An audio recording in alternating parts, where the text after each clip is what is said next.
RSS के 1925 में जो स्थापना हुई थी और आज पूरे 2 अक्टूबर को 100 साल पूरे होने जा रहे हैं, उसके लिए मैं इस संगठन के तमाम कार्यकर्ताओं को, तमाम मेंबर्स को बधाई भी देता हूं। जिस तरीके से 1925 में जेसी हेडवर्कर साहब के द्वारा इसकी स्थापना की गई थी, वो इसके फाउंडर्स में से एक रहे हैं और उनके बाद में कई महान विचारक इन्होंने इस संगठन को लीड किया, जिसमें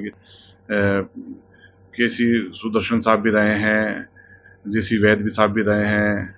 बाला साहब देवरत साहब भी रहे हैं और मैंने उनके बारे में पढ़ा भी है। उन लोगों ने जिस तरीके से सेवा भाव के साथ इस संगठन को आगे बढ़ाया, मजबूत किया, तो वो अपने आप में इतिहास एक उसका गवाह है। और आज की तारीख में मौजूदा दौर में जो हमारे मोहन भागवत जी इसको लीड कर रहे हैं और इस तरीके से आगे लेके चल रहे हैं कि जिसका जो मकसद है इस संगठन का, जो सेवा भाव, राष्ट्र की सेवा, राष्ट्र के लोगों की सेवा और राष्ट्र की एकता अखंडता कैसे कायम रहे, इस संगठन को उसी मकसद से बनाया गया था और ये संगठन उस मकसद पे पूरी तरीके से खरा उतरा है। आज दुनिया के सबसे बड़े संगठनों के अंदर इस संगठन का शुमार होता है। ये अपने आप में एक बहुत बड़ी उपलब्धि है और ये भी किसी से नहीं छुपा कि पिछले कई दशकों में हम लोगों ने जैसे कई प्राकृतिक आपदाएं देखी हैं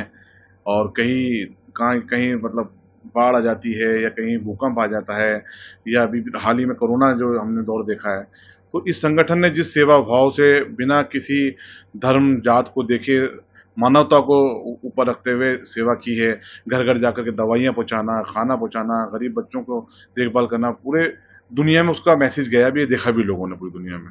तो आरएसएस संगठन अपने आप में आज बहुत बड़ा काम कर रहा है। हम मौजूदा दौर में देख ही रहे हैं कि अभी 27 तारीख को मैं खुद भी मुस्लिम राष्ट्र मंच, जो इस संगठन के द्वारा ही एक विंग है जो देश के मुसलमानों को जोड़ता है, उनका भी एक कार्यक्रम था जिसमें करीब 10 से 15 हज़ार मुस्लिम देश भर से इकट्ठे हुए थे। तो इस संगठन से आज की तारीख में तमाम देश के लोग भी जुड़े हुए हैं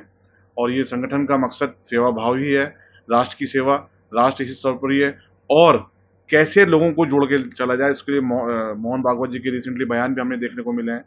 तो एक पॉजिटिव थॉट है। 100 साल इस संगठन को पूरे हो रहे हैं, इसके लिए बधाई भी है और आगे 100 साल का प्लान भी मैं समझता हूँ संगठन द्वारा बना लिया गया होगा।